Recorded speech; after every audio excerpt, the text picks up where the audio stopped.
예배 시작 5분 전입니다. 모든 자리를 정돈해 주시고 함께 기도로 예배를 준비해 주시기 바랍니다. 오늘 드려질 예배와 선포될 말씀을 위해서 함께 기도하겠습니다.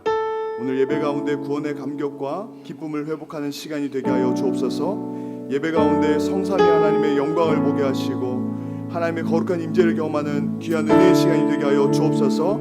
영적 침체 있는 성도들이 있다면 선포되는 말씀을 통하여 살아계신 예수 그리스도를 만나고 다시금 주님 앞에서 참된 성도로 살아갈 수 있는 힘과 용기를 공급받는 시간이 되게 하여 주옵소서. 함께 기도하며 예배 자리로 나아가겠습니다. 같이 기도하겠습니다. 사랑이 많으신 하나님 아버지, 오늘도 우리를 예배 자리에 불러주셔서 감사합니다.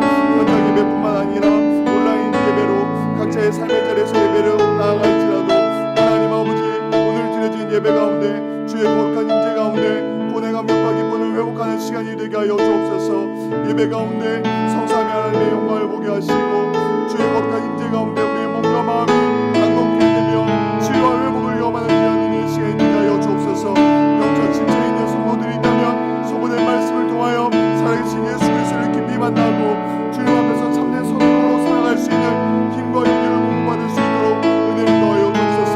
말씀을 선포하신 목사님을 위해서 기도합니다.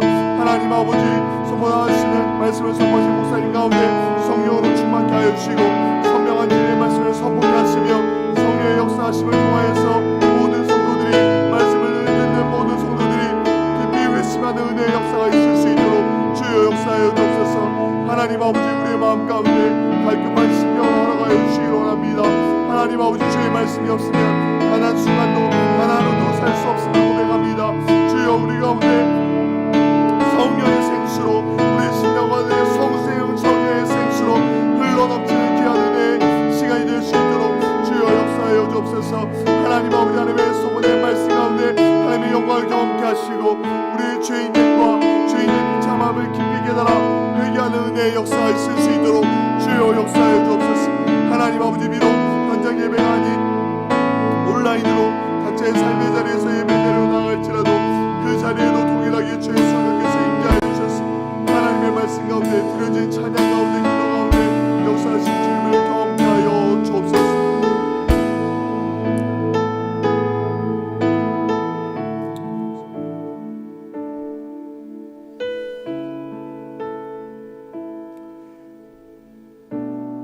하나님은 영이시니 예배한 자가 신령과 진정으로 예배할지니라. 함께 일어나 찬양하며 주일 예배를 주님 앞에 드리겠습니다.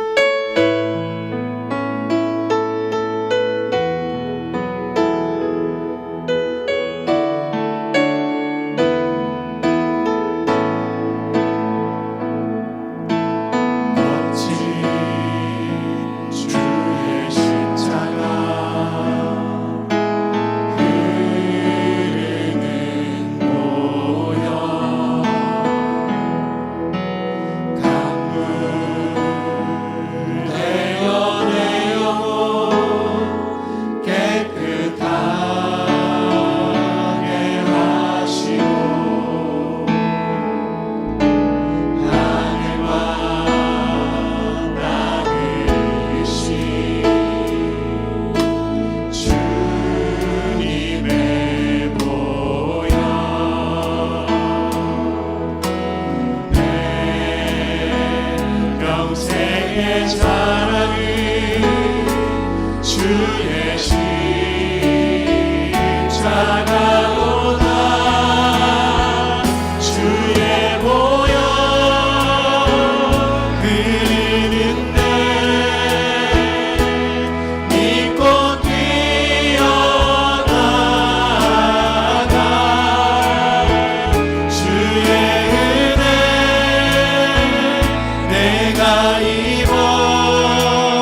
하사 천지를 만드신 하나님 아버지를 내가 믿사오며 그 외아들 우리 주 예수 그리스도를 믿사오니 이는 성령으로 잉태하사 동정녀 마리아에게 나시고 본디오 빌라도에게 고난을 받으사 십자가에 못 박혀 죽으시고 장사한 지 사흘 만에 죽은 자 가운데서 다시 살아나시며 하늘에 오르사 전능하신 하나님 우편에 앉아 계시다가 저리로서 산자와 중자를 심판하러 오시리라. 성령을 믿사오며 거룩한 공예와 성도와 서로 교통하는 것과 죄를 사하여 주시는 것과 몸이 다시 사는 것과 영원히 사는 것을 믿사옵나이다. 아멘.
목소리 높여 고백합니다.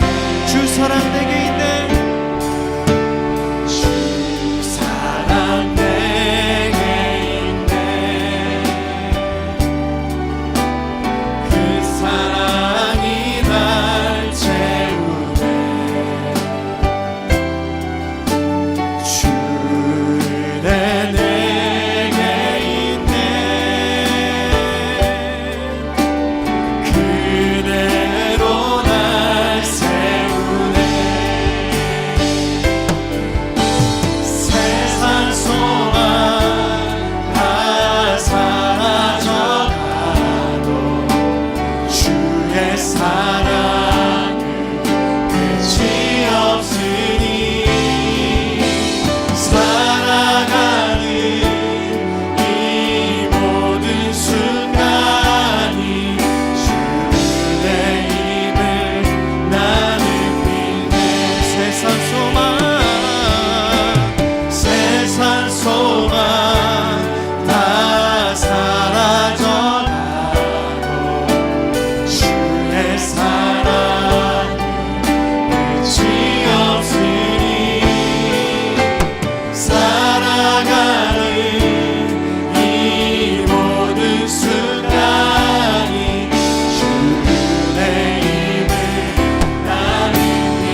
예수 사랑하시고 예수 사랑하시는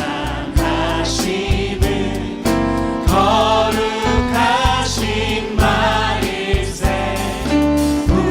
우리들은 약하나 예수 권세만 나를 사랑하시고 나를 사랑하시고 나의 죄를 다 씻어 하늘 문을 여시고 들어가게 하시네 날 사랑하신 날 사랑하신 날 사랑하신 성령이 써있네 내가 연약할수록 내가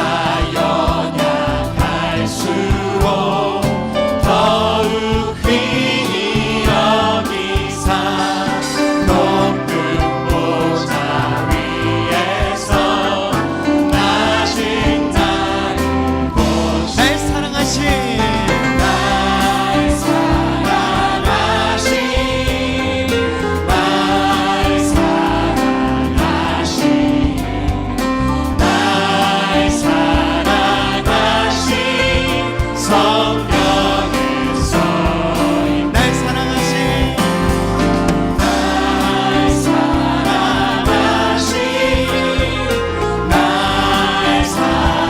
사랑하신 날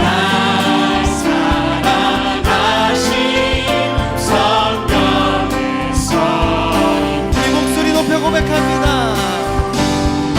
세상 사는 세상 사는 동안에 나와 함께 하시고 세상 떠나가는 날 천국 가게 하시네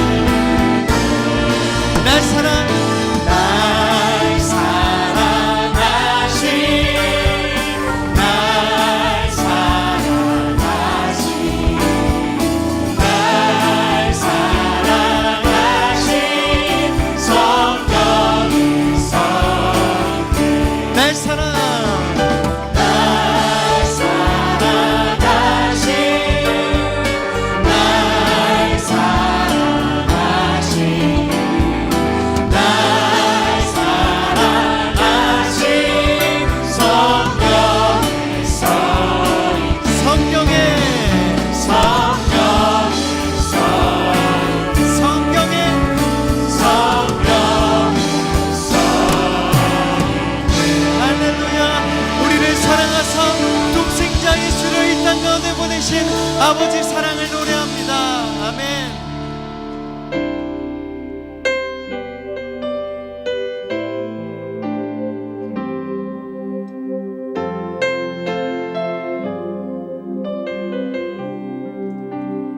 힘들고 지쳐 힘들고 지쳐 낭만하고 넘어져 일어날 힘 전혀 없을 때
이 시간 합심하여 한번 기도하시겠습니다. 힘들어 지쳐 쓰러져 있을 때 너는 내 딸이라 너는 내 아들이라 말씀하여 주시고 그 십자가 해산의 고통으로 내가 너를 낳았도다 위로하여 주시는 주님 감사합니다. 오늘 이 예배 가운데 다시 한번 그 십자가 복음이 새로워지기를 소망합니다. 성령 하나님 우리 안에 역사하여 주시고 그 십자가와 복음이 다시 한번 해석되어지는 오늘의 예배 시간이 될 수 있도록 인도하여 주시옵소서. 참된 안식과 평안을 깊이 누리는 예배가 되게 하여 주시옵소서. 기도하며 나아가시겠습니다. 하나님 아버지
자비와 긍휼이 무궁하신 하나님, 오늘도 부족하고 죄 많은 저희들을 주의 성실하심으로 받으시고 주를 예배하게 하시니 감사합니다.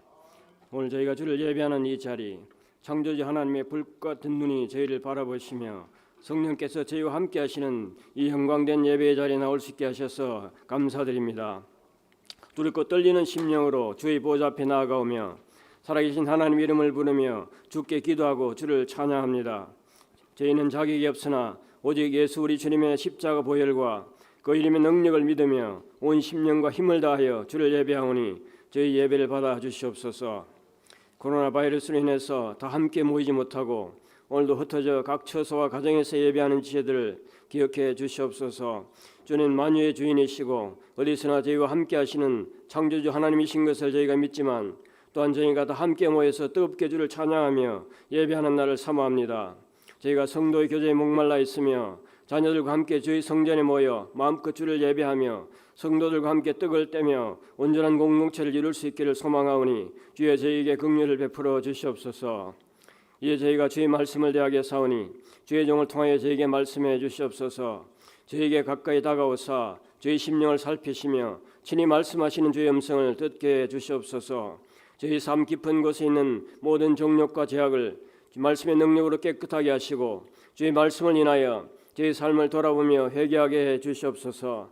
그리하여 저희가 지은 어제와 오늘의 모든 죄악들, 장차 이 세상에서 저희 삶이 다하는 날까지 싸우게 될 그 모든 죄악에서 저희를 건지시고 누추하고 보잘것없는 인생을 흠없고 영원한 생명을 바꾸시며 오직 영광의 주여 온전케 하실 하나님 한 분만을 바라는 은혜를 얻게 해 주시옵소서.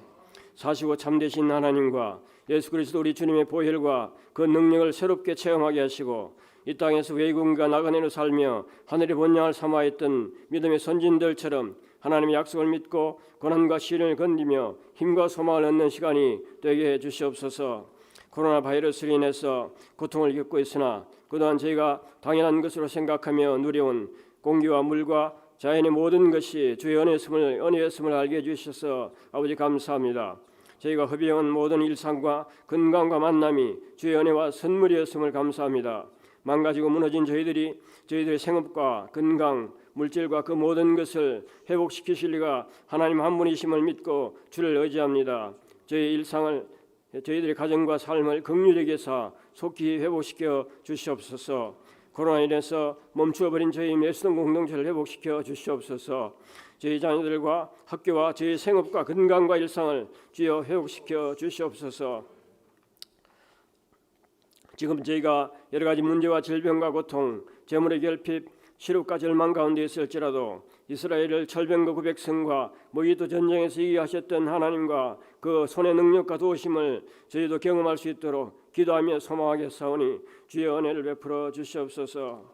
언제나 저희 죄와 모든 한계를 지시고 죽음 가운데로 걸어가시던 예수 그리스도 우리 주님의 십자가와 부활을 바라며 오늘도 믿음으로 견디며 승리하는 저희가 될 수 있도록 주의 은혜를 베푸시고 오직 하나님 한 분 외에는 저희 인생을 고치실 리가 없고 사나 죽으나 저희가 주님의 것이라고 말씀하셨으니 오늘 이 시간 저희 삶의 주인이 주님이심을 고백하며 하나님 한 분만을 높이 경배하는 거룩한 얘기가 될 수 있도록 주님 이 시간을 축복해 주시옵소서.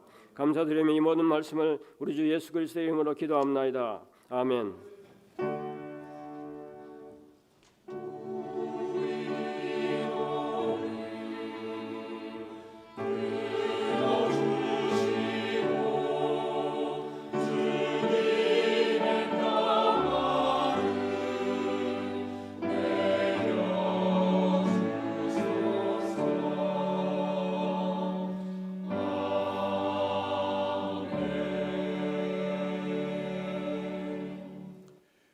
광고 드리겠습니다.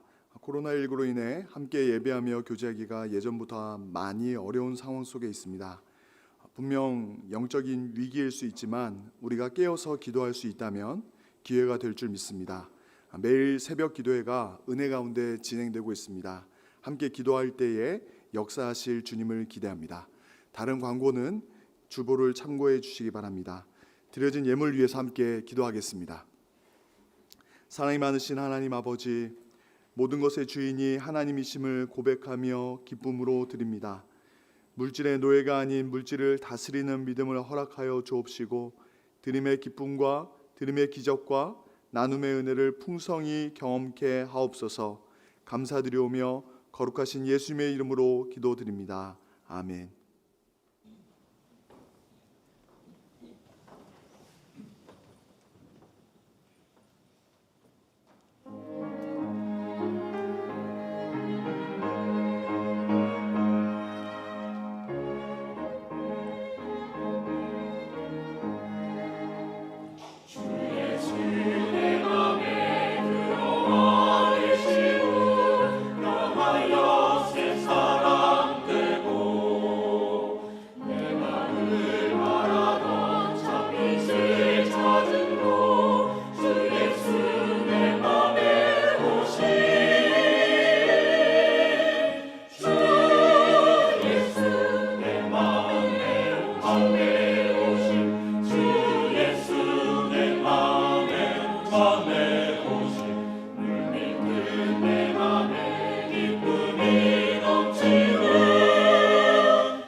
머리털보다 너만 건네제가 눈보다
귀한 찬양 감사합니다. 우리 열왕기상 19장 1절부터 우리 8절까지 우리 한번 교독을 하겠습니다. 구약 성경 550페이지가 되겠는데, 자, 구약 성경 550페이지, 549페이지, 열왕기상 19장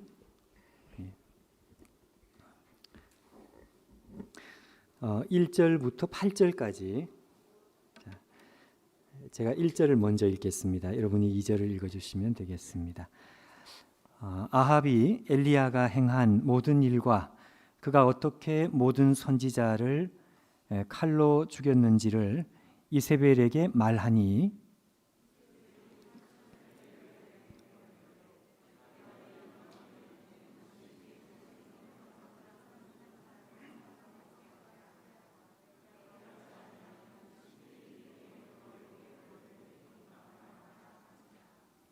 그가 이 형편을 보고 일어나 자기의 생명을 위해 도망하여 유다에 속한 브엘세바에 이르러 자기의 사환을 그곳에 머물게 하고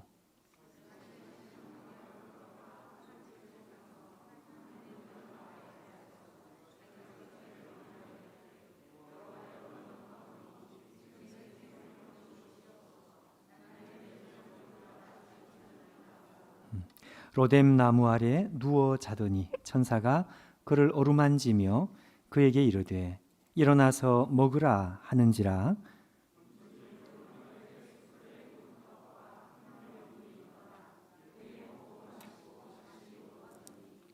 여호와의 천사가 또다시 와서 어루만지며 이르되 일어나 먹으라, 네가 갈 길을 다 가지 못할까 하노라 하는지라. 이에 일어나 먹고 마시고 그 음식에 40주 40야를 가서 하나님의 산 호렙에 이르니라. 아멘. 설교 제목에 이 영적 영양 실조라는 표현을 썼습니다.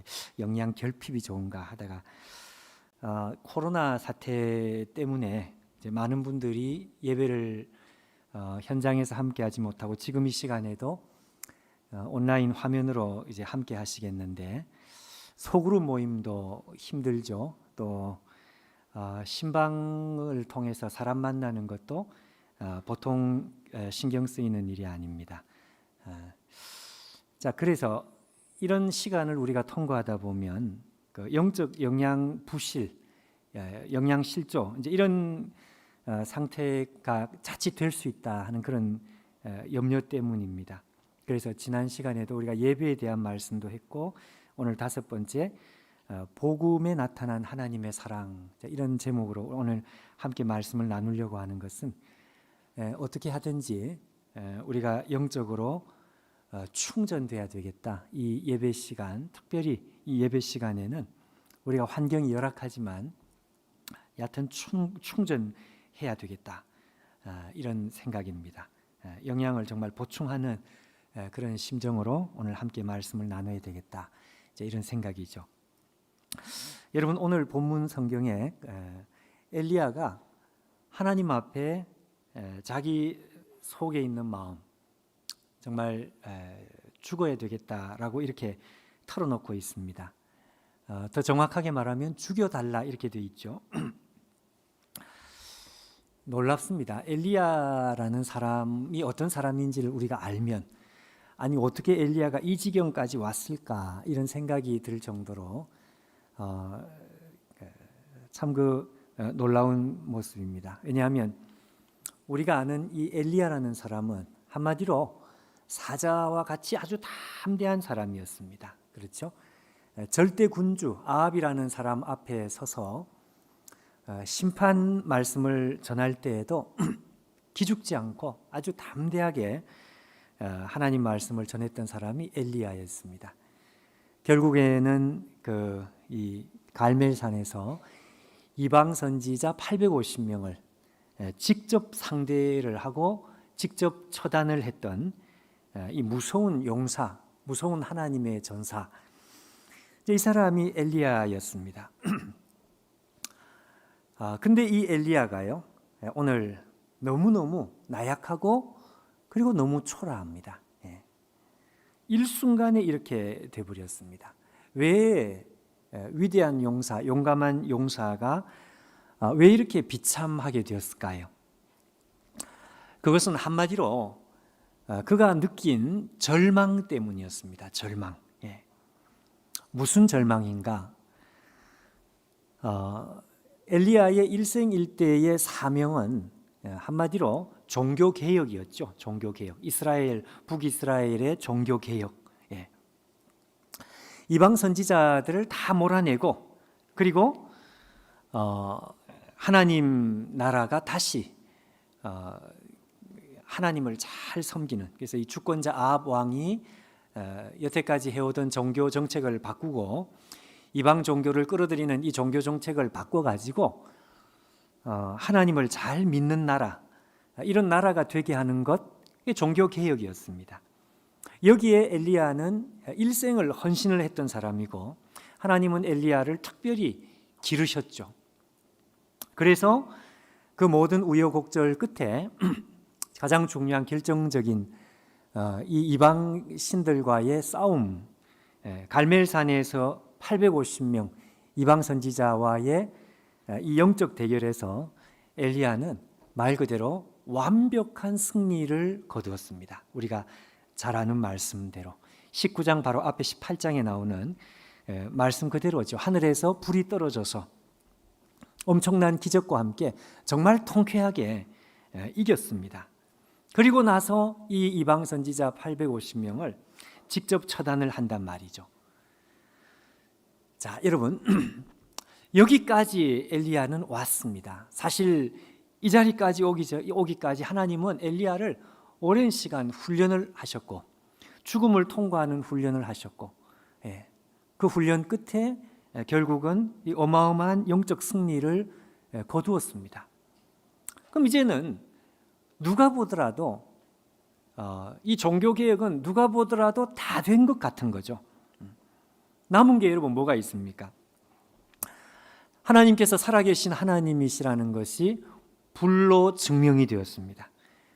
거기다가 하나님 백성들이 그 앞에 두려워서 떨었고 그 이방 선지자들은 직접 자기가 다 처단을 했습니다. 그러니까 이제 남은 것은 아합과 이세벨, 이 아합 왕이 이제는 종교 정책을 바꾸는 것만 남았고 그 당연히 그렇게 될 줄 알았죠. 아니 이 정도까지 왔는데 아합이 종교 정책을 안 바꿀 수 없으리라 누가 보더라도 그 생각을 이제 할 수밖에 없었던 것입니다. 근데 여러분 오늘 우리가 읽은 이 말씀에 1절에 있는 말씀 그대로죠. 엘리야는 정말 전혀 꿈에도 생각하지 못한 현실에 부딪혀 버렸습니다. 그 실망감, 아니요 실망감 정도가 아니고 절망감입니다. 엘리야가 느낀 절망감. 다 됐다고 생각을 했는데 아합 왕은 종교 정책을 바꾸는 것은 고사하고 그를 죽이겠다고 결심을 합니다. 그 이세벨이 말이죠. 엘리야를 죽이겠다. 아합도 마찬가지죠. 한풀 꺾일 줄 알았는데 이세벨도 한풀 꺾일 줄 알았는데 이 정도로 이 역사가 나타나고 하나님의 불이 일어났으면 그리고 이방 선지자까지 다 이렇게 죽임을 당했으면 그럼 조금이라도 이 풀이 꺾일 것이라고 예상을 했는데 천만에 오히려 이전보다 더 독해진 거죠. 이세벨도 아합도 더 독해진 거죠. 독해진 정도가 아니라 이 엘리야에게 복수를 하겠다고 죽이겠다고 협박을 했습니다. 여러분 엘리야가 생명에 대한 두려움 이게 문제가 아니라 그게 문제가 아니라 그거보다 훨씬 더 힘들었던 게 다른 게 아니라 일종의 실망감, 절망감입니다. 그가 느낀 절망감. 여러분 우리도 어느 정도 무언가를 예상을 어느 정도 하는 어려움이 있는데 그 어려움보다 훨씬 더 이렇게 이 실망이 커질 때 그때 우리는 공황 상태, 패닉 같은 이 상태가 이제 우리 가운데 오는 것입니다. 엘리야는 정말 이 생각을 못했던 거죠. 정말 이겼다고 생각을 했습니다. 그러자 그가 느낀 절망감 때문에 그는 한순간에 정말 패닉, 공황 상태, 정말 어쩔 줄 모르는 그 실망감에 그냥 한순간에 엘리야가 침체가 되고야 말았습니다. 여러분 한번 생각해 보십시오. 엘리야 입장에서도 우리가 충분히 이해는 되죠. 왜냐하면 엘리야가 종교 개혁을 하겠다고 정말 오랜 시간 동안 하나님 앞에 자기를 헌신했고, 그리고 아합 앞에 목숨 걸고 나서가지고 목숨 걸고 정말 심판의 말씀을 전했고, 하나님께서 그리 시냇가로 엘리야를 데리고 갔을 때 그는 기적의 물, 기적의 떡을 먹으면서 하나님 앞에 훈련받은 사람입니다. 그 고생을 한 거죠. 그걸로 끝난 게 아니고 그 바알 종교의 본산지에 하나님께서 엘리야를 이렇게 박아놓고 생명의 위협을 느끼는 가운데 하나님의 훈련을 받아야 했었습니다. 그러니까 엘리야는 많은 고생, 정말 많은 고난, 그 시간 끝에 결국 그가 이루려고 했던 것이 이제 다 이루어진 것 같아요. 그런데 한순간에 그가 부딪힌 것은 그게 아니었습니다. 자기가 생각한 것보다 이 악의 세력은 너무너무 컸습니다. 그러자 그냥 꽝 하고 정말 쓰러지듯이 그가 그냥 절망감에 사로잡히고 말았습니다. 하나님 앞에 오늘 본문에 있는 그대로 하나님, 나 죽고 싶습니다. 아니요, 죽여달라. 이렇게 그냥 하는 소리가 아니라 정말 더 이상 살고 싶은 생각이 하나도 없다. 이렇게 하나님 앞에 말씀하는 거죠. 여러분, 오늘 우리가 이 본문을 보면서 우리가 관심을 가지는 그 초점은 딱 한 가지입니다. 한 가지. 우리가 뭘 주목을 하려고 하는가 하면 죽여달라고 하는, 자기 생명을 여기서 끝을 내야 되겠다고 말하고 있는 이 엘리야를 향한 하나님의 반응입니다. 하나님의 반응. 하나님께서 이 엘리야에게 어떻게 반응을 하시는가, 이게 오늘 우리의 초점입니다. 하나님의 반응. 여러분, 이 하나님의 반응을 정말 우리가 가만히 깊이 쳐다봐야 합니다. 왜냐하면 이 하나님의 반응 속에 우리가 믿는 이 복음의 핵심이 여기에 다 있기 때문에 그렇습니다. 근데 사실 오늘 여러분 우리가 이 본문을 읽었습니다. 근데 우리가 본문을 읽고 다시 여러분 이 질문을 생각을 해보니까 하나님의 반응이라 그랬는데, 아니 아무리 봐도 하나님의 반응이 별로 없어요. 별로 없는 게 아니라 하나님께서 이 엘리야에게 직접적으로 말 한마디 하지 않습니다. 다만 천사를 보내가지고 그를 어루만지시죠. 그리고 그를 먹이시죠. 그리고 또 재우시고 먹이시고 어루만지시고, 그 대신에 하나님께서 말 한마디 하지 않는 것. 자, 근데 여러분, 오늘 우리가 주목하려고 하는 하나님의 반응은 다른 게 아니고 바로 요 반응인 것입니다. 하나님께서 엘리야에게 잘했다 못했다 하여튼 한마디 말을 하지 않는 이 무언의 반응, 하나님의 이 무언의 반응, 이게 오늘 우리의 질문입니다. 우리의 초점입니다. 하나님께서 한마디 말씀을 하지 않는 이것이 뭘 의미하느냐 하는 것이죠. 이게 뭘 의미하느냐?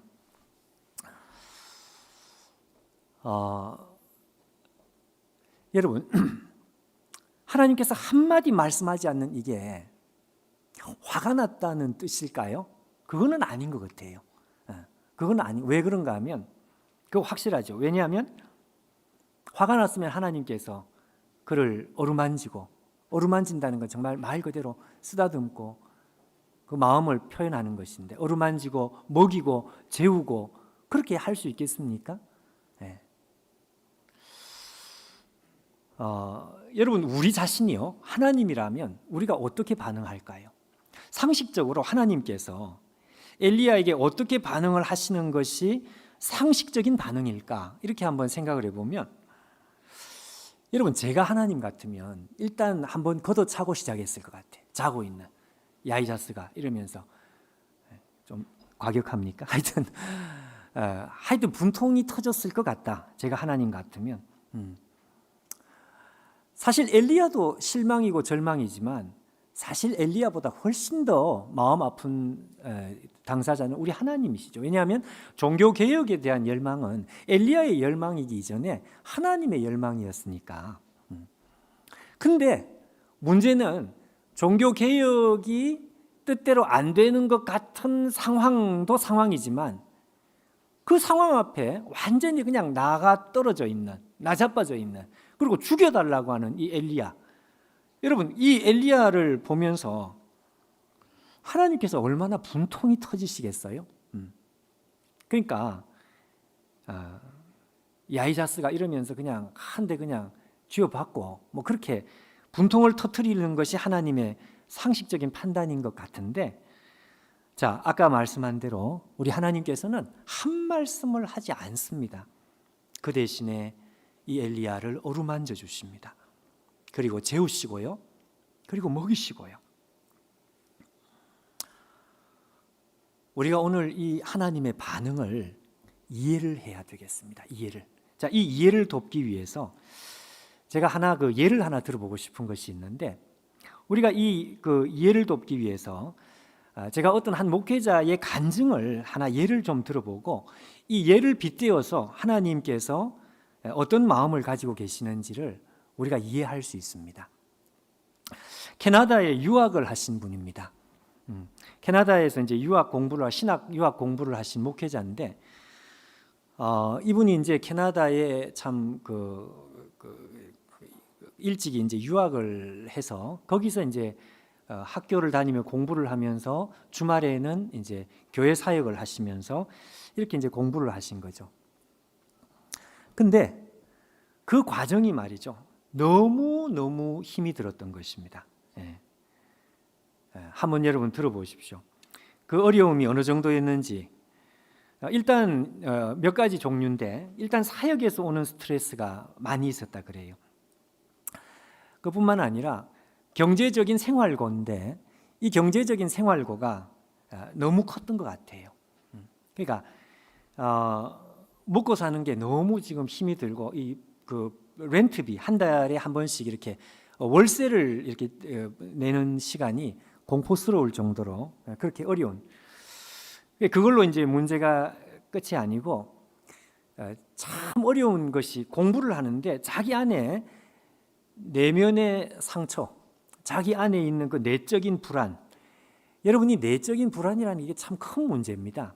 그것이 그대로 정서적인 불안이 그대로 이 어려움이 이제 있었던 거죠. 그걸로 끝이 아니고요. 이 와중에 아내와의 관계에 가정적인 문제가 있어가지고 거의 가정이 깨지기 일보 직전이었다 그래요. 거기다가 육체적인 연약함 이까지 같이 이렇게 왔습니다. 이 사람이 우울증이 너무 심해졌는데 이 우울증이 심하다가 나중에 어디까지 됐는가 하니까 아예 사람을 만날 수 없는, 아예 사람 앞에 설 수 없는, 사역을 하는 사람이 대인기피증이 심각하게 온 것입니다. 그러니까 그 마음의 고통이 얼마나 컸겠어요. 그래서 평상시에도 학교에서 수업을 마치고 집으로 오는 길에 동양인 비슷한 사람이 지나가기만 해도 그냥 얼굴을 돌려버렸대요. 너무 이 마음이 불안하니까 고개를 돌려버렸어요. 그러니까 마음의 이 어려움이 보통이 아니죠.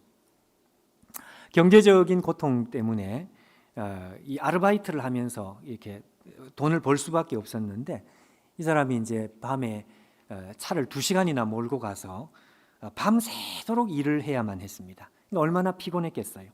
카페에서, 식당에서, 주유소에서 뿐만 아니라 병원 영안실에서 시체를 닦는 이 일을 하면서 그러니까 육체적으로도 이제 완전히 번아웃이 된 거예요. 한 달에 한 번, 아까 월세 그 얘기가 있었는데, 월세를 낼 때 제때 낼 수가 없으니까 그냥 정말 허덕이면서 벌어서 월세를 내야 되는데, 그 주인이 한 달에 한 번 꼭 찾아와서 제때 월세를 안 낸다고 막 그냥 고래고래 소리를 지르고, 거기다가 전기를 끊고 또 난방도 끊고 그 추운 지방에 난방을 끊으니까 얼마나 힘들겠습니까? 어려움은 거기서 끝나지 않았습니다. 주말 사역을 교회 사역을 해야 되는데 무슨 일인지 모르겠지만 이 사람을 집요하게 미워하는 사람이 있어가지고 그 사람이 하루는 사람들 보는 데서 죄송하지만 이 사람의 멱살을 잡고 이 수치감을 안겨주는 이런 고통을 겪은 거예요. 그 마음에 안 그래도 이 사람이 마음이 약한 사람이 엄청난 상처를 받게 된 것입니다. 거기다가 설상가상으로 자기 옆에서 자기를 지지해주던 아내와의 관계가 너무 힘들어져 가지고 그 아내가 급기야 집을 나가버린 거예요. 가출을 해버린 거예요. 자, 여러분 생각해 보십시오. 이게 그냥 한꺼번에 이 사람에게 몰려왔습니다.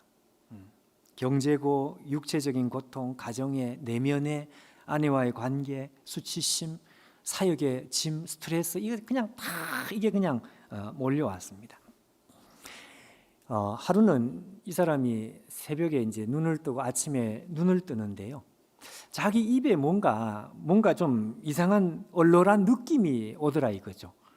그래서 이 혓바닥을 이렇게 움직이는데 이게 뭐냐? 입에서 뭐가 굴러다닌다.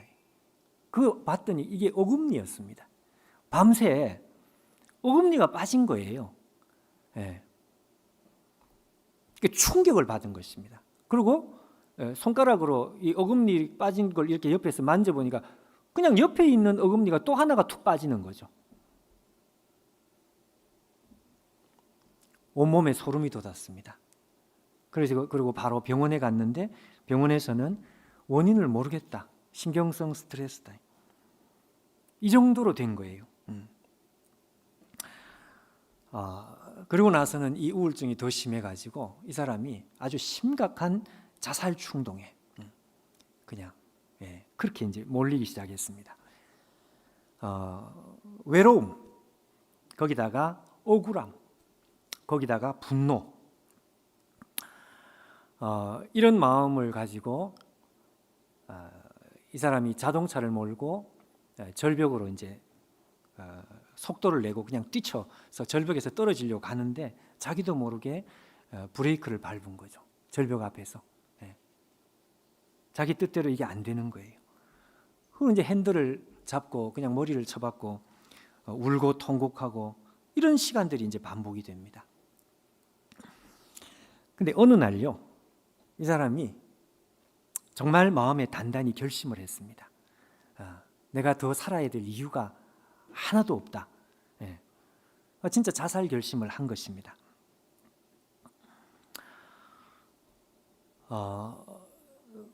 그리고 어떻게 했느냐? 그 추운 지방에서 먹는 아주 독한 술을 이렇게 모아가지고 여러분 집에 냉장고에 있는 일단 음식을 없는 살림에 먹는 것도 중요한데 이 음식 냉장고에 남아 있는 식료품을 싹 다 버렸다 그래요.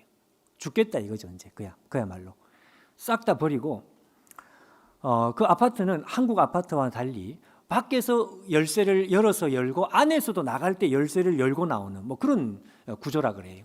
그러니까 열쇠가 없으면 밖에서도 못 들어오고 안에서도 못 나가고 이 사람이 이제 열쇠로 문을 잠그고 그 열쇠를 던져버린 거예요.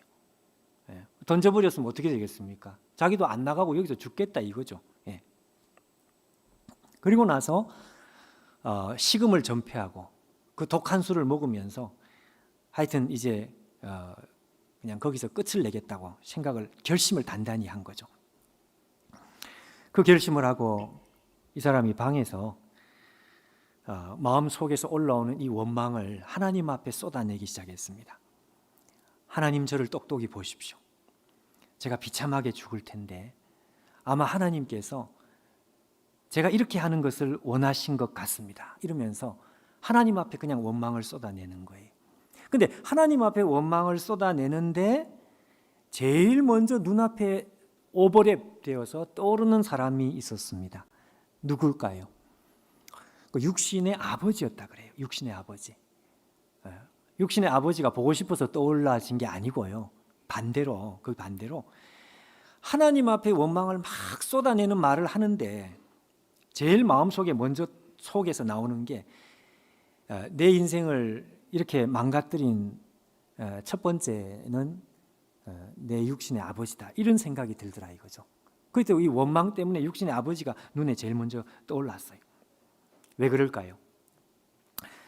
이 육신의 아버지는 너무 율법적인 분이었습니다. 그러니까 이 아이가 정말 숨도 제대로 못 쉬게 그냥 숨통을 쥐어매고 그렇게 양육을 시킨 분이었는데, 죄송하게도 교회 장로님이었습니다. 예. 너무 엄격하셨어요. 어느 정도였는가 하니까 유행가도 아예 듣지 못하게, 커피도 아예 입에 대지 못하게, 영화도 절대로 보지 못하게, 그 규칙과 하여튼 이것으로 꽉 쥐어서 그렇게 어릴 때부터 컸기 때문에 이 기질이 숨을 쉬지 못하고 자랐다는 이 마음속에 원망이 있었는데, 자기가 죽기 전에 그 마음속에 그게 이제 나오더라 이거죠. 그리고 나서 이 독한 술을 먹고 자고 일어나서 또 독한 술을 먹고 이러면서 이 사람이 완전히 그냥 의식을 그냥 잃어버린 거예요. 시간이 얼마나 흘렀는지 모르는데 그렇게 돼버렸어요. 정신이 혼미해지고 그냥 몸에 힘은 빠져나가고 이제 이러면서 자기는 죽겠다 생각을 한 거죠. 자, 근데 여러분, 여기서 이 사람이 아주 특별한 영적인 체험을 합니다. 이게 특별한 영적인 체험이기 때문에 이걸 누구에게는 다 일반화할 수 없을지는 모르겠습니다. 근데 이게 체험 자체가 문제가 아니고 이 영적인 체험 속에서 우리로 하여금 생각하게 하는 것이 있기 때문에 제가 이제 소개를 좀 하고 싶은 거죠. 비몽사몽간에 힘은 없고 의식이 정말 오락가락하는 혼미한 상태에서 오랜 시간이 지나고 몇 날 며칠이고 안 먹고 이렇게 이제 살아서 그냥 이 사람이 쓰러진 상황인데요. 어느 순간에 칠흑 같은 어둠인데 누군가 자기를 깨우는 소리가 들리대. 저 아득한 멀리에서 의식 저편에서 자기를 깨우는 소리. 근데 가만 들리다 보니까 이 소리가 작은 소리가 아니고 점점 더 소리가 커지더라. 온몸에 전율이 오를 정도로 소리가 커지고, 그러다가 이게 무슨 폭포 소리 같은 느낌도 들고, 그래서 거기에 귀를 기울였습니다. 가만히 귀를 기울여 그 소리에 귀를 기울여 들어보니까 그게 폭포 소리가 아니고 울음소리였습니다. 울음소리. 근데 옆에서 누가 말릴 수 없는 울음소리, 통곡하는 울음소리가 들린 것입니다. 근데 이 울음소리가 처음에는 자기가 원망했던 육신의 아버지의 소리라는 생각을 한 거죠. 그래서 이 사람이 그 컴컴한 허공에다 대고 이 사람이 이 혼미한 상태에서 한마디 소리를 쳤습니다. 아버지세요? 이렇게 육신의 아버지인 줄 알고 물어봤습니다. 근데 자기가 태어나서 여태까지 이 육신의 아버지가 아이들 앞에서 눈물을 보인 적이 단 한 번도 없었다 그래요. 가만히 들어보니까 육신의 아버지가 아니었어요. 아버지 왜 울어요? 왜 그렇게 서럽게 울어요? 그런데 육신의 아버지가 아닌 것 같아. 그리고 이 소리는 점점 커졌습니다. 그러다가 마음에 갑자기 찾아온 직감, 혹시 하나님이세요? 이렇게 된 거죠. 이렇게 질문을 했습니다. 소리를 냈습니다. 하나님이세요? 근데 그 소리를 내고 봤더니 자기 속에 확신이 찾아왔습니다. 맞았어요. 하나님이었다 그래요. 그 소리는 하나님의 소리였다. 그래서 이 사람이 하나님 앞에 하나님이셨군요. 그런데 하나님 왜 우시는 거예요? 하나님 저 때문에 우시는 거예요? 이렇게 하나님 앞에 말을 했습니다. 이때부터 이 사람이 이 소리가 하나님의 소리인 줄 알고 자기 속에 마음에 쌓여있던 말을 하나님 앞에 몇 마디 이렇게 하게 된 거죠. 하나님, 울지 마세요. 이제 와서 운들 무슨 소용이 있나요? 울지 마세요. 이런 말을 했다 그래요. 하나님 앞에 들었던 첫 번째 음성입니다. 내가 너를 사랑한다. 그런데 너가 너 스스로를 학대하고 저주하니까 내 마음이 슬퍼서 견딜 수가 없다. 이게 하나님의 음성이었습니다. 너무 슬픈 음성, 그리고 너무 부드러운 음성. 그때 이 사람이 하나님 앞에 이렇게 반응을 했다 그래요. 아이 참 하나님, 그러면 이렇게까지 안 되도록 도와주셨어야죠. 이렇게 말했습니다. 이 지경이 될 때까지 신경도 안 쓰다가 이제 와서 무슨 소리예요? 그런 말이 나왔습니다. 그러면서 하나님 앞에 점점 더 원망의 말이 한마디씩 이제 나오더라 이거죠. 하나님, 내 멱살을 잡은 사람, 그때 하나님께서 그 사람의 손목을 비틀어 주셨어야죠. 내 아내가 떠나기 전에, 하나님께서 내 아내가 떠나기 전에 무슨 수를 좀 써주셨어야죠. 하나님, 내 이빨을 다 뽑히게 하지 않으셨나요? 내 이빨이 다 뽑히게 할 여기까지 왔는데 이제 내가 살고 싶은 생각이 하나도 없으니까 그냥 내버려 두시면 좋겠다. 근데 그때입니다. 그때 이 사람이 했던 영적인 체험입니다. 마치 여러분, 사람이 누군가가 뒤에 와서 자기를 이렇게 부둥켜 안는 그런 느낌이 있죠. 꼭 그런 느낌이었다 그래요. 하나님께서 마치 사람처럼, 하나님께서 마치 자기 뒤에서 자기를 꽉 부둥켜 안는 것 같은 이런 경험을 하게 되었습니다. 그런데 여러분, 그 순간에 이 사람의 마음이 얼마나 힘이 들었는지, 여러분 우리도 어릴 때 그런 적 있죠. 우리 부모님들이 우리가 삐져 있을 때 안으면 그냥 막 뿌리치는 거 있죠. 어린아이처럼 싫어 이러면서, 싫어 이러면서 막 뿌리치면서 이 사람이 하나님 앞에 그렇게 반응을 한 거예요. 싫어요, 나는 싫어요, 하나님이 싫어요 이러면서. 아버지는 사업을 다 망하게 만들어 놓고 아마 성장하면서 그것 때문에 너무 힘들었던가 봐요. 거기다가 우리 큰형은 다리가 잘려나가게, 아마 큰형이 다리를 절단하는, 전쟁에 나가서 절단하는 그런 일이 있었습니다. 거기다가 자기 둘째 형, 자기를 너무 사랑했던 그 둘째 형이 갑자기 죽었습니다. 이런 마음의 상처들이 나온 거죠. 아버지는 이렇게 만들고, 큰형은 이렇게 만들고, 둘째 형은 이렇게 만들고,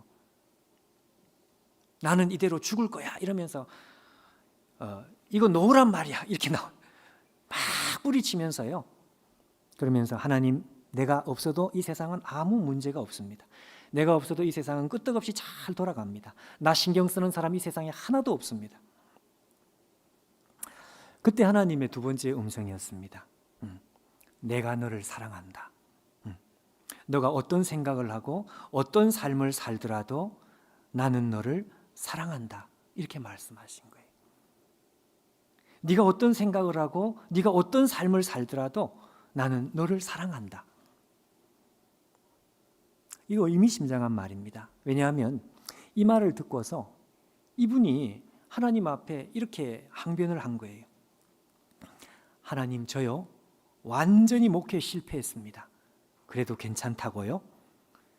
그때 하나님의 음성, 괜찮아, 그건 아무것도 아니야. 이 사람이 두 번째, 하나님, 우리 가정은 이미 다 깨진 거나 마찬가지입니다. 그래도 좋아요? 하나님의 음성, 그래도 괜찮아. 그러면 어때? 그러면서 하나님께서 나는 너가 좋은 거야. 네가 행복할 수 있다면 나에게는 그것이 가장 중요하다. 내게는 그게 중요한 거야. 여러분, 이 마지막 말을 잘 들어보십시오. 나에게는 너가 중요한 거야. 이 사람이 하나님 앞에 또 대들었습니다. 하나님, 나 이제 목회 안 할래요. 나는 캐나다 시골에 들어가서 내 이름도 바꾸고 구멍가게 하면서 그렇게 남은 살고 싶어요. 그래도 좋으세요? 그랬더니 하나님의 대답은 네가 하기 싫은 일을 절대로 억지로 하지 마. 나는 너가 있으면 좋고 너가 좋으면 나도 좋은 거야. 자, 하나님 앞에 이런 식의 이야기를 계속 하는데도 하나님의 대답은 항상 한결같았습니다. 나는 너가 좋은 것이고 너가 너인 것이 좋은 것이고 네가 무슨 일을 해도 상관없고 네가 어디에 있어서 어떤 일을 해도 아무 상관이 없어. 나는 너만 있으면 행복하고 너가 못해도 괜찮고 싫으면 안 해도 괜찮고 너가 하고 싶은 일을 하면 나는 좋은 거야. 그러면서 하나님께서 나는 너 그대로가 좋아 이렇게 말씀하신 거예요. 나는 너 그대로가 좋아. 이것이 결정적인 하나님의 메시지였습니다. 나는 너 그대로가 좋아. 왜냐하면 여러분, 이 사람이 여태까지 살아온 인생은 정말 말 그대로 수많은 규제, 수많은 통제, 수많은 제한, 이 수많은 제한이라고 하는 사슬에 완전히 칭칭 감겨 살았던 인생입니다. 아까 말씀한 대로 너무너무 율법적인 아버지 밑에서 금욕해야 되고 절제해야 되고 엄숙해야 되고 마음은 아닌데 친절해야 되고 커피도 못 마시고 유행가도 못 부르고 영화도 못 보고 자기가 아버지 앞에 서면 늘 자기는 부끄럽고 늘 초라하고 늘 욕을 얻어먹어야 되는 존재. 그래서 어릴 때부터 아버지의 신앙을 따라 신앙생활을 하다가 그가 하나님을 생각하면 자기 앞에 있는 하나님은 어떤 하나님이냐? 자기를 이렇게 쳐다보시는데 그 눈빛이 늘 못마땅한 거예요. 그런 느낌 아시죠, 여러분?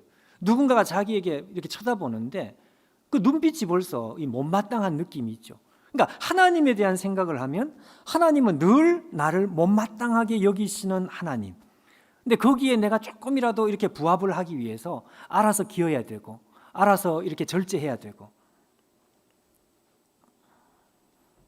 근데 그날 하나님께서 나는 너 그대로가 좋은 거야. 이분이 이런 말을 했습니다. 하나님은 나에게 아무것도 요구하지 않았다. 어떤 조건도 어떤 규칙도 어떤 의무도 내게 강요하지 않았다. 그 대신에 나를 있는 그대로 받아주시는 하나님. 여러분, 중요한 게 뭔가 하니까요. 중요한 것은 하나님의 관심, 이게 핵심입니다. 여러분, 오늘 이 성경을 우리가 읽으면서 우리가 뭘 쳐다보려고 하는가 하니까 하나님께서 지금 이 엘리야와의 관계 속에서 하나님의 관심이 뭐냐 이거죠. 여러분 기억하십시오. 하나님의 관심은 종교개혁이 아니었습니다. 네. 이게 중요한 거예요. 하나님의 관심은 종교개혁이 아니고 엘리야였습니다. 엘리야. 그렇기 때문에 엘리야를 향해서 책망의 말을 단 한마디 하지 않고 그 대신에 이 엘리야를 어루만지시는 거예요. 분통 터뜨리지 않고 책망하지 않고 어루만지시고 먹이시고 그리고 재우시고.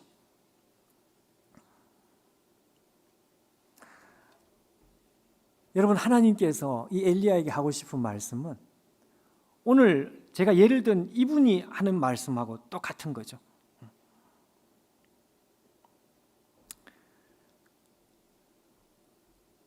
나는 너 그대로가 좋아. 이게 첫 번째예요. 네, 이것입니다. 다음 날 아침에 눈을 떴다 그래요. 눈을 떴는데 제일 먼저 나타난 현상이 자기가 존재하는 이 우주가요. 눈이 부시도록 이 우주가 아름답다. 근데 눈이 부시도록 아름다운 이 우주 속에 자기가 있다는 것이 느껴지고요. 그리고 눈부시도록 아름다운 이 우주 가운데 제일 아름다운 것이 뭘까요? 자기였다 그래요. 자기. 자기가 눈부시도록 아름다운 이 우주 가운데 제일 아름다운 존재라는 게 느껴지더라 이거예요.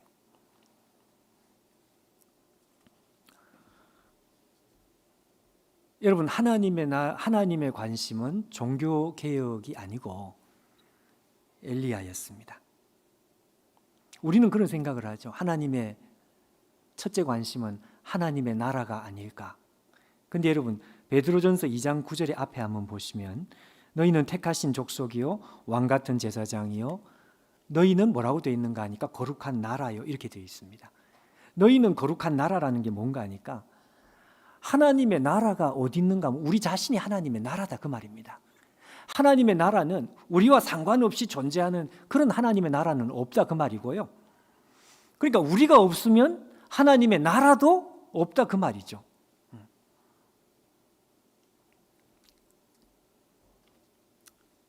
하나님의 관심은 엘리야였고 엘리야를 사랑하는 그것이 첫 번째였고요.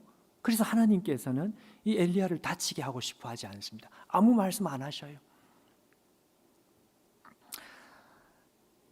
저는 마치 하나님께서 지금 이 장면 속에 어루만지시고 먹이시고 재우시고 또 어루만지시고 또 먹이시고 재우시고 이런 과정을 보면서 마치 하나님께서 무언의 반응으로 이렇게 마치 이런 말씀을 하시는 것 같아요. 엘리야야, 종교개혁 실패해도 괜찮아. 나에게 중요한 것은 너가 중요하다. 네가 없으면 종교개혁도 아무런 의미가 없는 거야. 너가 행복해야 돼. 너가 나의 모든 것이야. 종교개혁은 또 하면 되는 거야. 그렇지만 너는 포기할 수가 없어. 마치 하나님께서 그렇게 말씀하시는 것 같은 거죠. 여러분, 하나님께서 그 아들을 우리에게 내어주신 이유, 아들을 십자가에 보내신 이유가 뭡니까? 하나님께서 엘리야에게 하고 싶은 말씀, 그 말씀을 하기 위해서 오늘 우리에게 똑같은 말씀을 하기 위해서 하나님께서 그 아들을 우리에게 내어주신 것입니다.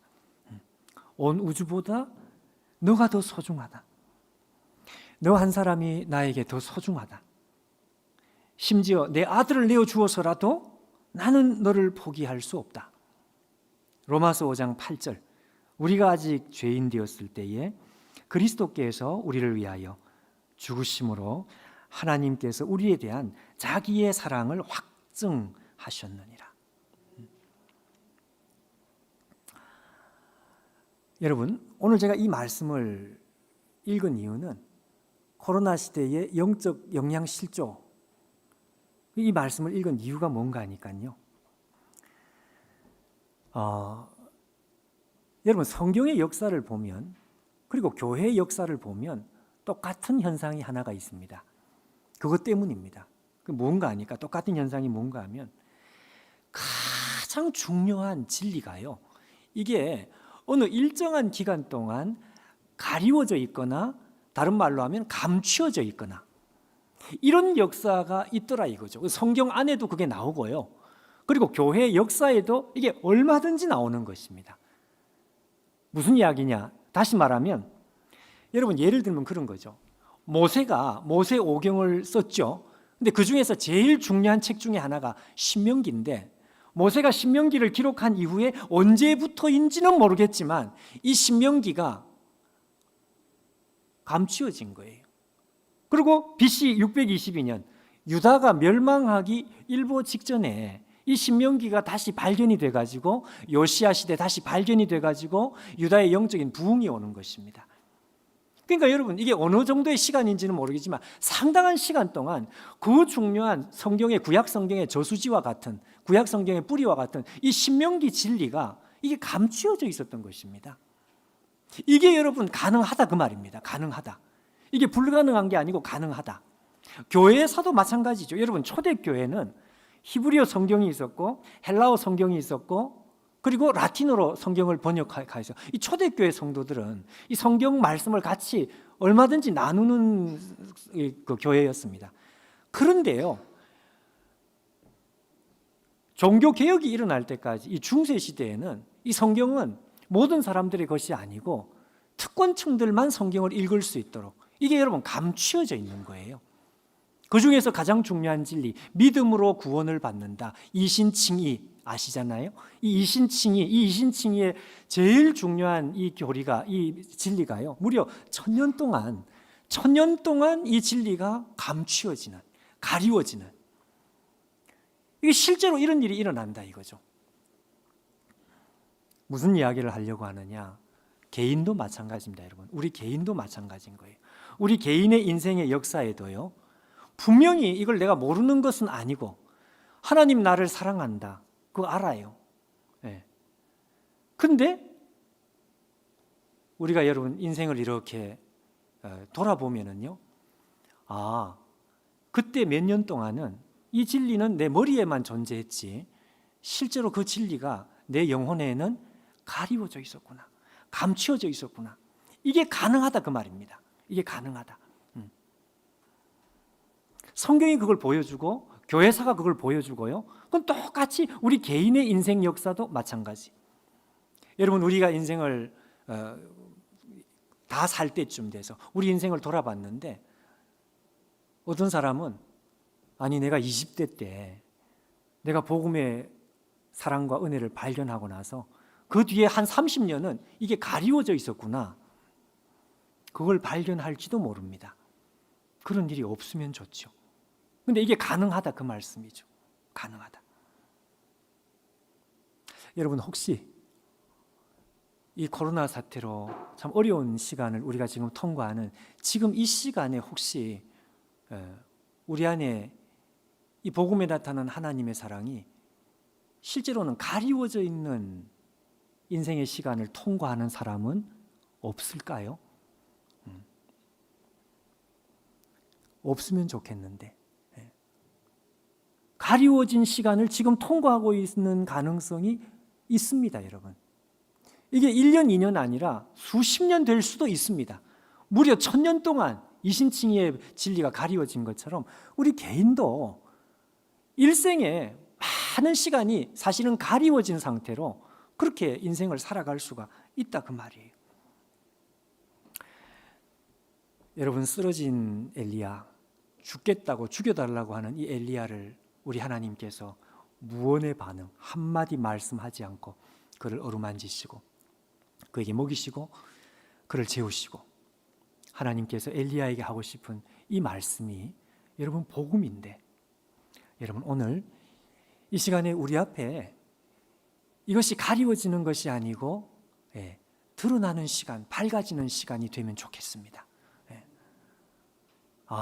여태까지 하나님의 사랑의 진리가 실제로는 머리에만 딱 존재하지 실제로는 완전히 내가 가리워져 있었다, 완전히 이게 감추어져 있었다. 여러분, 오늘 우리의 영혼이 눈을 열고 이 진리를 다시 봐야만 합니다. 지금 어려운 시간이기 때문에 이럴 때일수록 우리 가운데 이 복음에 나타난 하나님의 사랑의 진리, 그것이 우리 눈에 들어와야 되고요. 우리에게도 하나님께서 동일하게 말씀하시는 것이죠. 다른 게 중요한 게 아니고 나는 너가 중요하다. 나는 너를 사랑하고 그 외에는 아무것도 필요한 것이 없다.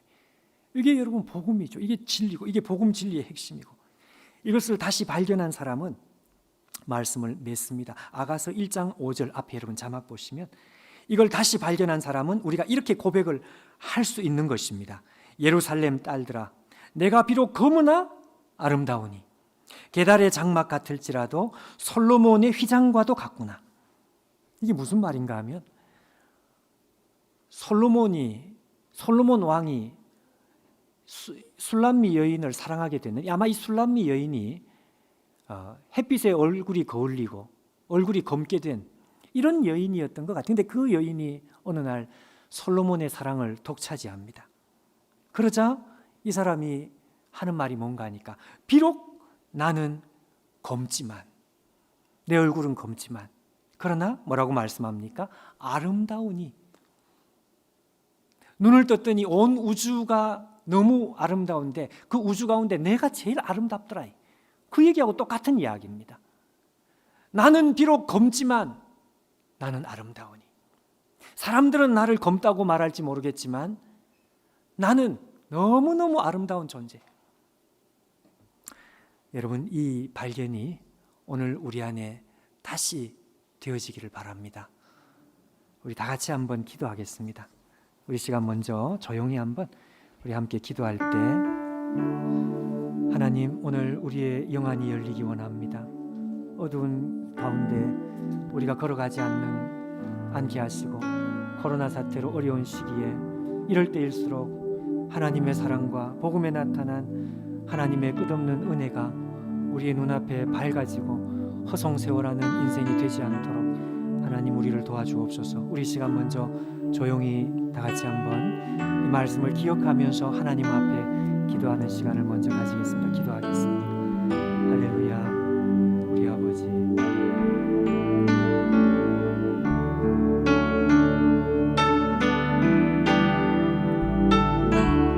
주님이시여, 오늘도 이 자리에 사랑하는 백성들이 하나님 앞에 아버지여 서기 하나님의 사랑을 우리 가운데 강물처럼 넘치는 시간이 되고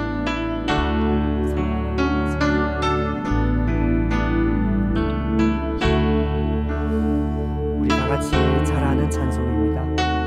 사랑의 주님이 날 사랑하시네, 내 모습 이대로 받으셨네. 우리 다 같이 한번 같이 하겠습니다.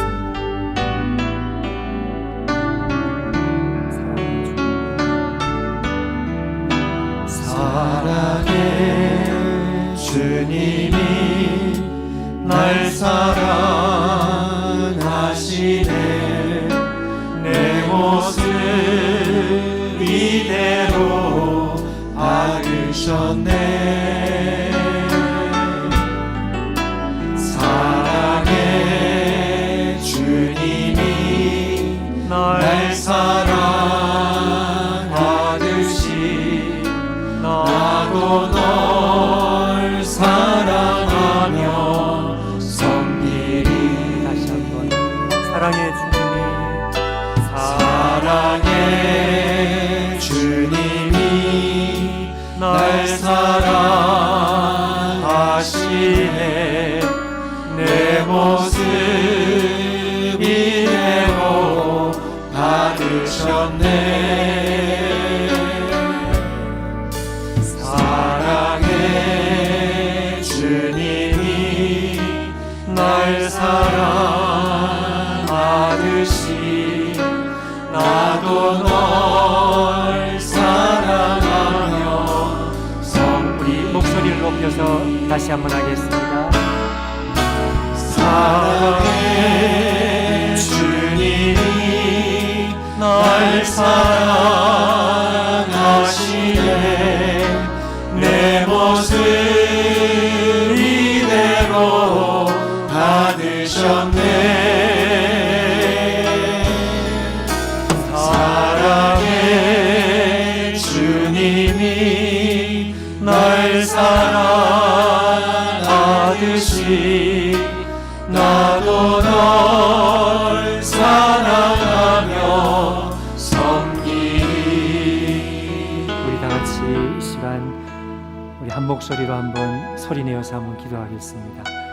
사랑의 주님이 날 사랑하시되 내 모습을 있는 그대로 받으시는, 이것이 오늘 우리가 믿는 복음에 나타난 하나님의 사랑의 복음인 줄 믿습니다.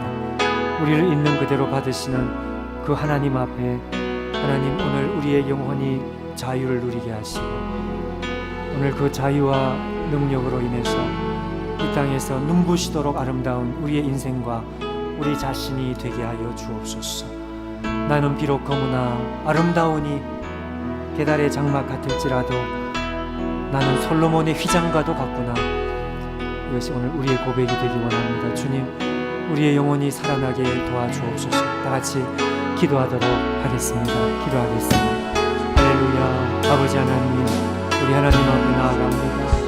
홀로 우리 하나님께서 아버지여 우리를 향하신 주님의 사랑에 흔들리고 사로잡히는 사랑의 종들, 믿음의 종들이 되게 도와주시고 주님, 우리의 영혼이 하나님 앞에 뜨겁게 아버지 다시 세워질 수 있게 인도해 주옵소서. 어려운 시기를 통과하고 있습니다. 하나님 아버지 홀로 역사해 주시기를 원합니다. 사랑하는 아버지, 우리에게 은혜를 베풀어 주시고 하나님 역사해 주시고 하나님 역사해 주시옵소서. 이곳에 주님의 역사가 일어나게 해주시고 하나님 이곳에 함께 하사 아버지여 우리 하나님께서 사랑하는 주의 종들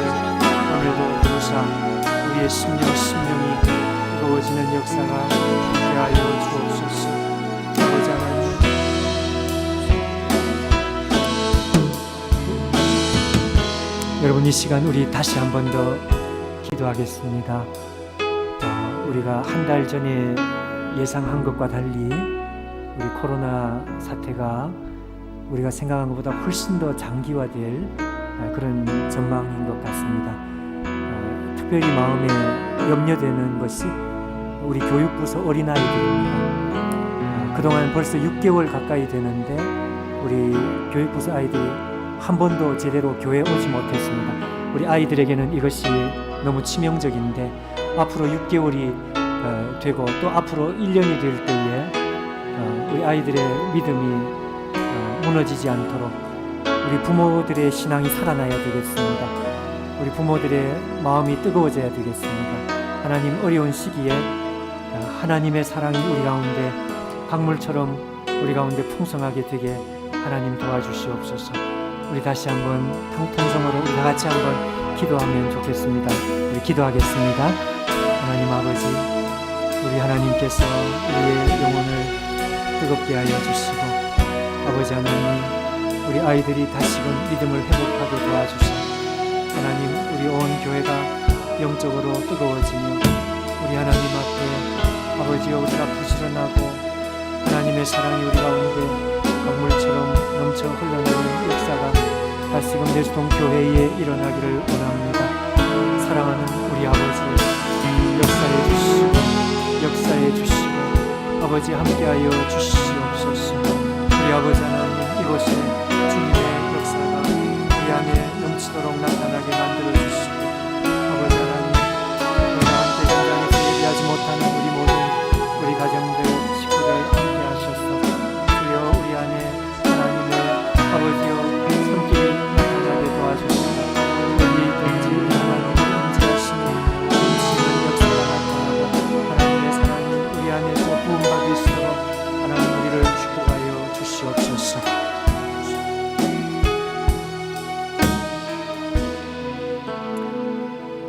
살아계신 하나님, 우리 아버지, 우리가 어려운 시간을 통과하고 있는데 주님, 이럴 때일수록 우리가 영적인 영양 결핍의 상황이 되지 않도록 주님, 어찌하든지 이 예배 시간마다 충전되는 은혜가 우리 안에 있게 하여 주시옵소서.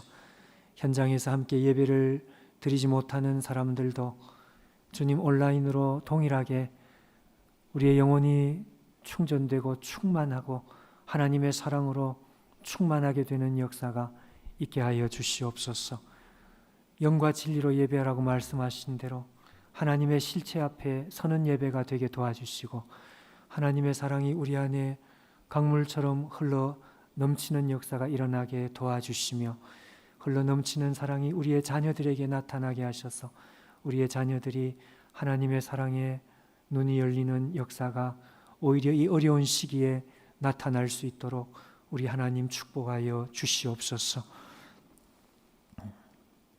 이제는 우리 주 예수 그리스도의 은혜와 하나님 아버지의 무한하신 사랑하심과 성령의 교제 교통하심이 우리 하나님의 사랑 앞에 우리의 눈이 새롭게 열리기 원하는 사랑하는 주의 백성들 머리 위에 이제로부터 영원토록 함께 있을지어다. 아멘.